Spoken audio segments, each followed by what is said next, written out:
வேதம் கேட்போம். ஆதியாகமம் 40ஆம் அதிகாரம். இந்த நடபடிகளுக்கு பின்பு எகிப்து ராஜாவுக்கு பானபாத்திரக்காரனும் சுயபாகியும் எகிப்து ராஜாவாகிய தங்கள் ஆண்டவனுக்கு குற்றம் செய்தார்கள். பார்வோன் தன் பானபாத்திரக்காரரின் தலைவனும் சுயம்பாகிகளின் தலைவனும் ஆகிய இவ்விரண்டு பிரதானிகள் மேலும் கடும் கோபம் கொண்டு அவர்களை யோசேப்பு வைக்கப்பட்டிருந்த இடமும் தலையாரிகளின் அதிபதியின் வீடும் ஆகிய சிறைசாலையிலே காவல் பண்ணுவித்தான். தலையாரிகளின் அதிபதி அவர்களை விசாரிக்கும்படி யோசேப்பின் வசத்தில் ஒப்புவித்தான். அவன் அவர்களை விசாரித்து வந்தான். அவர்கள் அநேக நாள் காவலில் இருந்தார்கள்.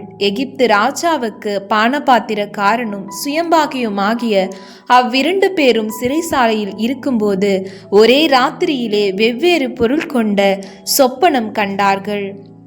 காலமே யோசேப்பு அவர்களிடத்தில் போய் அவர்களை பார்க்கும்போது அவர்கள் கலங்கி இருந்தார்கள்.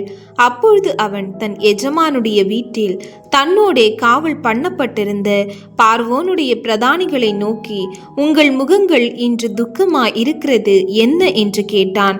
அதற்கு அவர்கள், சொப்பனம் கண்டோம், அதற்கு அர்த்தம் சொல்லுகிறவன் ஒருவனும் இல்லை என்றார்கள்.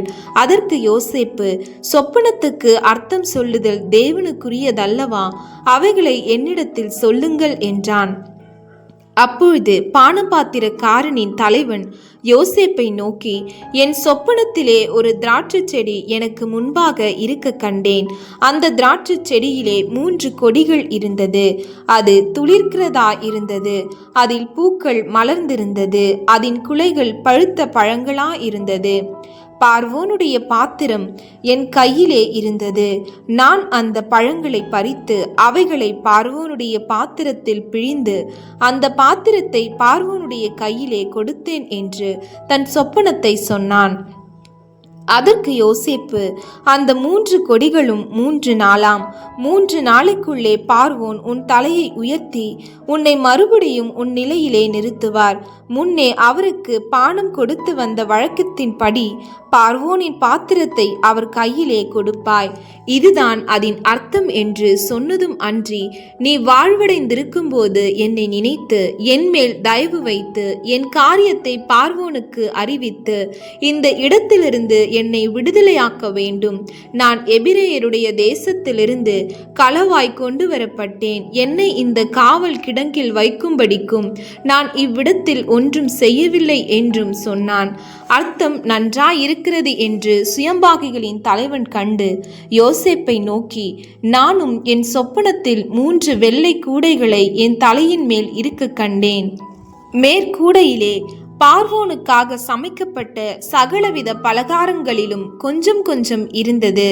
என் தலையின் மேல் கூடையில் இருந்தவைகளை பறவைகள் வந்து பட்சித்தது என்றான். அதற்கு யோசேப்பு, அந்த 3 கூடைகளும் 3 நாளாம். இன்னும் 3 நாளைக்குள்ளே பார்வோன் உன் தலையை உயர்த்தி உன்னை மரத்திலே தூக்கி போடுவார். அப்பொழுது பறவைகள் உன் மாம்சத்தை தின்னும். இதுதான் அதன் அர்த்தம் என்று சொன்னான். 3ஆம் நாள் பார்வோனுடைய ஜென்ம நாளா இருந்தது.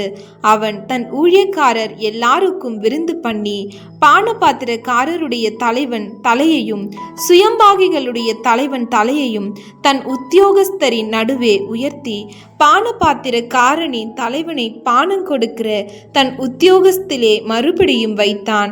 அந்தபடியே அவன் பார்வோனுடைய கையிலே பாத்திரத்தை கொடுத்தான். சுயம்பாகிகளின் தலைவனையோ தூக்கி போட்டான். யோசேப்பு அவர்களுக்கு சொன்ன அர்த்தத்தின்படியே சம்பவித்தது. ஆனாலும் பானபாத்திரக்காரனின் தலைவன் யோசேப்பை நினையாமல் அவனை மறந்துவிட்டான்.